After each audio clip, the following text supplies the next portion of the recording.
मनुष्य का सबसे बड़ा भ्रम यही है कि आकर्षण बाहर से पैदा किया जा सकता है। कपड़े बदल लेने से, शब्दों को सजाने से, चेहरे पर मुस्कान चिपका लेने से या दूसरों को प्रभावित करने की तरकीबें सीख लेने से। ओशो कहते हैं, जो आकर्षण बाहर से उधार लिया गया हो, वह बहुत जल्दी टूट जाता है, क्योंकि वह तुम्हारा स्वभाव नहीं होता, केवल अभिनय होता है। और अभिनय देर तक नहीं चल सकता। असली आकर्षण तो भीतर से उठता है, जैसे किसी शांत झील से सुगंध उठती हो, बिना किसी प्रयास के। खुद को आकर्षक बनाने की शुरुआत इस प्रश्न से नहीं होती कि लोग मुझे कैसे देखें, बल्कि इस प्रश्न से होती है कि मैं खुद को कैसे जी रहा हूं। जो व्यक्ति स्वयं से असंतुष्ट है, वह दुनिया को चाहे जितना भी प्रभावित करना चाहे, भीतर की बेचैनी उसकी आंखों, चाल और शब्दों से झलक ही जाती है। और जो व्यक्ति अपने होने से राजी है, उसे किसी प्रमाण की आवश्यकता नहीं होती। लोग स्वतः उसकी ओर खिंचते हैं, क्योंकि शांति में एक चुंबकत्व होता है।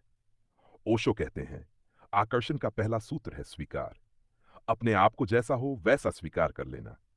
जब तुम अपने ही शत्रु बने रहते हो, अपने ही खिलाफ मुकदमा चलाते रहते हो, तो तुम कैसे आकर्षक हो सकते हो?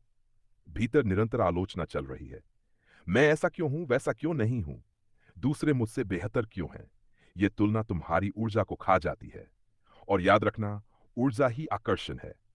जहां ऊर्जा जीवित है, वहीं लोग आते हैं। जिस दिन तुमने अपने दोषों को भी मुस्कुरा कर देखना सीख लिया, उसी दिन तुम्हारे चेहरे पर एक नई रोशनी आ जाती है, क्योंकि तब तुम भीतर से तनाव मुक्त हो जाते हो। ओशो कहते हैं, तनाव कुरूप बनाता है। तनाव केवल चेहरे पर नहीं, तुम्हारे पूरे व्यक्तित्व पर एक बोझ डाल देता है।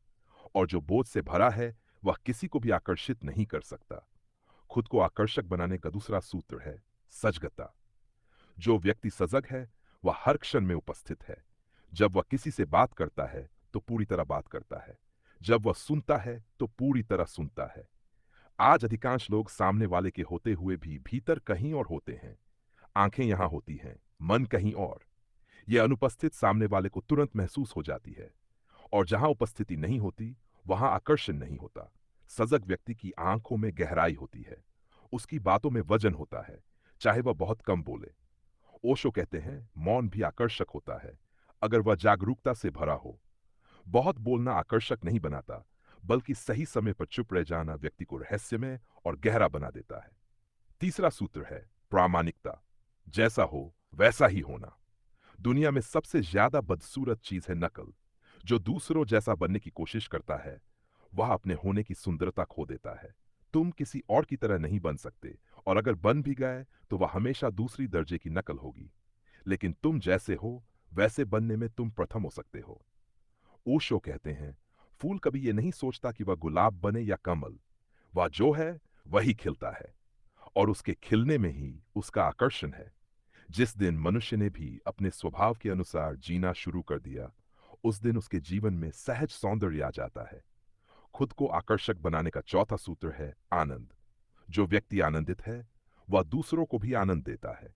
लोग उसके पास जाकर हल्का महसूस करते हैं, और मनुष्य उसी जगह जाना चाहता है जहां उसे हल्कापन मिले। दुखी व्यक्ति दूसरों पर बोझ डाल देता है, चाहे वह कितना भी सुंदर क्यों न हो। आनंद का अर्थ यह नहीं कि हर समय हंसते रहो। आनंद एक भीतरी रस है, जो जीवन के प्रति हाँ कहने से पैदा होता है। परिस्थितियां जैसी भी हों, जीवन से शिकायत न करना।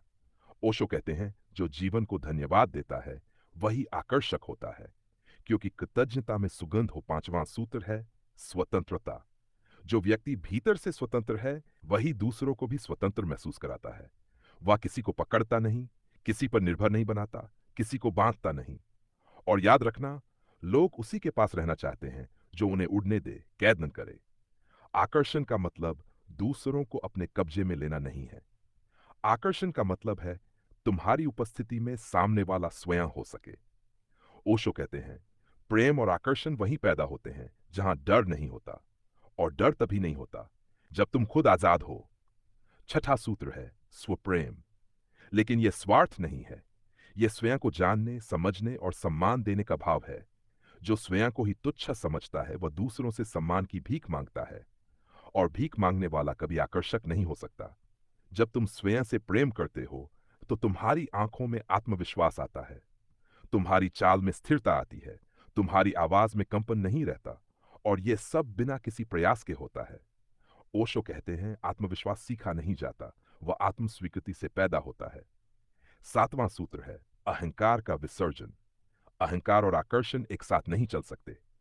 अहंकार भारी होता है, कठोर होता है, और आकर्षण में कोमलता चाहिए। अहंकारी व्यक्ति स्वयं को ऊंचा दिखाने की कोशिश करता है, और यह कोशिश उसकी कुरूपता को उजागर कर देती है। विनम्रता आकर्षक होती है, लेकिन विनम्रता का अर्थ खुद को छोटा दिखाना नहीं है। विनम्रता का अर्थ है सत्य के सामने झुक जाना। जो व्यक्ति जानता है कि वह ब्रह्मांड का छोटा सा हिस्सा है, उसके भीतर एक मधुरता आ जाती है। आठवां सूत्र है धैर्य।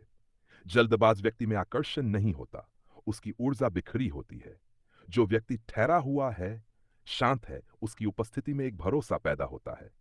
ओशो कहते हैं, धैर्यवान व्यक्ति के पास बैठना भी ध्यान जैसा हो जाता है।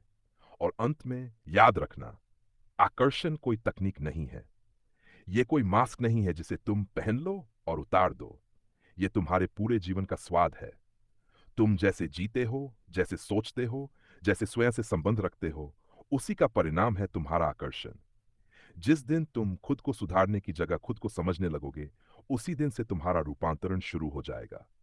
और उस दिन तुम ये नहीं पूछोगे कि मैं आकर्षक कैसे बनूं, क्योंकि लोग पहले ही तुम्हारी ओर खिंचे चले आ रहे होंगे।